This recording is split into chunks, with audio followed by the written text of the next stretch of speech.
Federal dollars meant to support health programs in Shelby County could soon be on the chopping block, along with funding in counties across the country.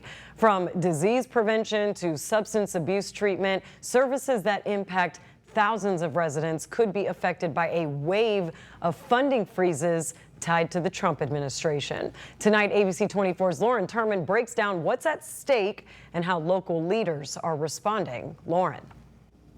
That's right, Pepper. We're talking about millions of dollars that could disappear, and if that does happen, it would directly impact programs that serve some of Shelby County's most vulnerable communities. The Shelby County Health Department could lose several federal grants under the Trump administration, a threat that's also looming over other cities nationwide. They're putting the burden on the state and local governments to take up federal programs. So it's a double whammy.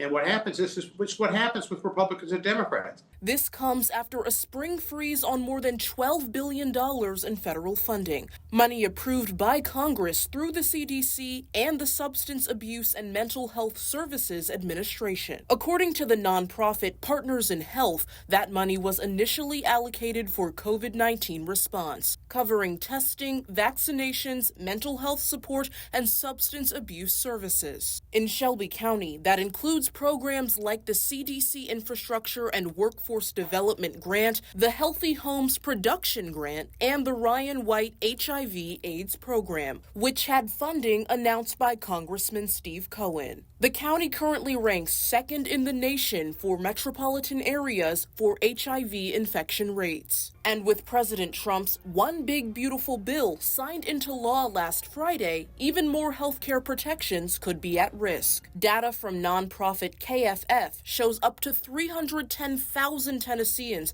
could lose TennCare or Affordable Care Act coverage. These rural hospitals closed, the rural people are going to be coming to Memphis, and then the regional medical center will suffer because a lot of their patients are Medicaid patients. And if they lose Medicaid, that's going to be a hit to the Regional 1.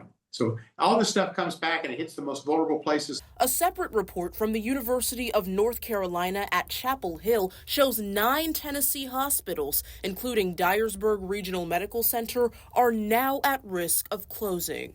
We may see providers shut their doors. We may see hospitals shut their doors because financially they just can no longer survive. The good news is if these cuts do move forward, there is ongoing support from the Shelby County Commission. Last year, for example, they allocated $1.5 million to the health department to help protect families from lead exposure in their homes.